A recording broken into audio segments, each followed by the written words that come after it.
ಶಾಸಕ ಬಂಧನ ಸಲುವಾಗಿ 11 ದಿವಸಗಳ ಪರ್ಯಂತ ಆ ಕಾರ್ಯಕ್ರಮ ನಡೀತಾ ಇದೆ. ಆ ಕಾರ್ಯಕ್ರಮದಲ್ಲಿ ತಾವೆಲ್ಲರೂ ಕೂಡ ಬರಬೇಕು ಅಂತ ಆಮಂತ್ರಣವನ್ನು ಕೊಡಲಿಕ್ಕೆ ನಾನು ನಿಮ್ಮೆಲ್ಲರನ್ನ ಕರೀಲಿಕ್ಕೆ ಬಂದಿದ್ದೇನೆ. ಯಾಕೆ ಆ ಕಾರ್ಯಕ್ರಮಕ್ಕೆ ಬರಬೇಕು ಅಂತಂದ್ರೆ, ಒಂದು ದಸರಾ ಸಂದರ್ಭದಲ್ಲಿ ಪೂಜಾ ಅನುಷ್ಠಾನ ಕಾರ್ಯಕ್ರಮ, ದೇವಿ ಆರಾಧನೆ ಮನೆ ಮನೆಯಲ್ಲಿ ಮಾಡುತ್ತೇವೆ. ಆ ಸಂದರ್ಭದಲ್ಲಿ ಸಾಯಂಕಾಲದಲ್ಲಿ ಧರ್ಮ ಉಪದೇಶ ಸಿಗುತ್ತದ.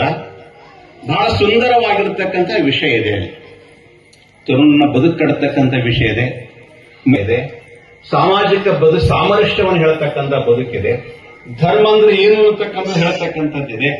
ಜೊತೆಯಲ್ಲಿ ಕಾರ್ಯಕ್ರಮದಲ್ಲಿ ನಿತಿನ್ ಗಡ್ಕರಿ ಅವರನ್ನು ಆಹ್ವಾನ ಮಾಡಿದ್ವಿ, ಪ್ರಹ್ಲಾದ್ ಜೋಶಿ ಅವರನ್ನು ಆಹ್ವಾನ ಮಾಡಿದ್ವಿ. ಜೊತೆಯಲ್ಲಿ ಏಕನಾಥ್ ಶಿಂದೆ ಅವರು ಕೂಡ ಬರ್ತಿದ್ದಾರೆ. ಇದಕ್ಕೆಲ್ಲಕ್ಕೂ ಕೂಡ ಕಾರ್ಯಾಧ್ಯಕ್ಷರಾಗಿರತಕ್ಕಂಥ ನಮ್ಮ ಶರಣು ಸಲಗರ್ ಅವರು ಒಳ್ಳೆಯ ರೀತಿಯಿಂದಾಗಿ ಇದರ ಬಗ್ಗೆ ದುಡಿಕೊಂಡಿದ್ದಾರೆ. ಗೌರವ ಅಧ್ಯಕ್ಷರಾಗಿರತಕ್ಕಂಥ ನಮ್ಮ ಈಶ್ವರ ಖಂಡ್ರೆ ಅವರು, ಅದಕ್ಕೆ ಉಸ್ತುವಾರಿ ಸಚಿವರು ಇರ್ತಾರೆ, ಅವರು ಕೂಡ ಈ ಕಾರ್ಯಕ್ರಮದಲ್ಲಿ ಸಕ್ರಿಯವಾಗಿ ಭಾಗಗೊಳ್ಳುತ್ತಾರೆ.